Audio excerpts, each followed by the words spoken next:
இன்றே டவுன்லோட் செய்து உங்கள் ஃபேவரட் ஷோக்களை என்ஜாய் பண்ணுங்க. என் அக்காவை காப்பாற்ற வந்ததுக்கு ரொம்ப தேங்க்ஸ். ஏய் அதுவா, உன் ஃப்ரெண்டு செல்வி இருக்கால்ல, அவள் தான் உங்கள் அக்காவை ஃபாலோ பண்ணா. அவளுக்கு டவுட் வந்ததுனால தான் எனக்கு கால் பண்ணா. அதனால தான் நான் அந்த இடத்துக்கு உடனே கிளம்பி வந்தேன். சரி, இப்போ அதுக்கு என்ன பண்ண சொல்ற? உனக்காக உங்கள் அக்காவை ரிஸ்க் எடுத்து காப்பாற்றி கூட்டிகிட்டு வந்தேன் பத்தியா, என்ன சொல்லணும்? என்ன சொன்ன? ஒன்றும் இல்லை. வண்டி நிப்பாட்டு, நிப்பாட்டு. இரு, அப்படி ஓரமாக நிப்பாட்டுறேன். அம்மா நொய்யு நொய்யு நொய்யின்னு. என்ன சொன்ன? நான் எதுவும் சொல்லியே.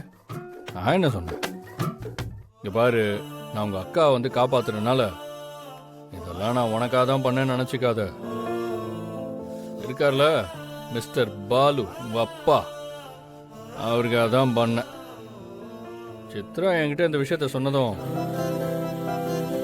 எனக்கு உடனே அந்த ஆள் தான் ஞாபகத்துக்கு வந்தார். அதுக்கப்புறம் தான் நான் உங்க அக்காவை வந்து காப்பாத்தினேன். இப்போ ஏன் இதை உங்ககிட்ட சொல்றேன் தெரியுமா? நாளை பின்ன நான் உங்ககிட்ட அக்கறை எடுத்துக்கிறேன்னு நீ நினைச்சிடக்கூடாதுல்ல, அதுக்காக தான். நான் அப்படிலாம் நினைக்கவே இல்லை. நீ கற்பனை பண்ணிக்காத, சரியா? இப்போ கூட ஈகோ விட மனசு வருதான் பாரு. ஏய், என்ன சொன்ன? சத்தமா சொல்லு. வாய்க்குள்ள முணுமுணுத்தா எனக்கு கேட்காது. நீ கேட்க கூடாது, அதுக்காக தானே முணுமுணுத்தேன். என்ன கேட்கல? நான் எதுவும் சொல்லல, போதுமா? சரி, வண்டி எடு, போலாம். உட்காரு.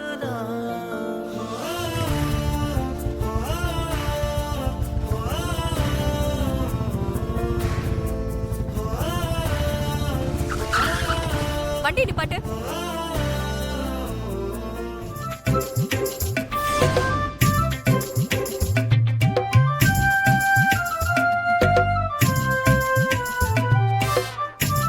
இப்ப என்ன, நான் தப்பான எண்ணத்தோட பிரேக் போட்டேன்னு நினைக்கிறேன், அப்படிதானே?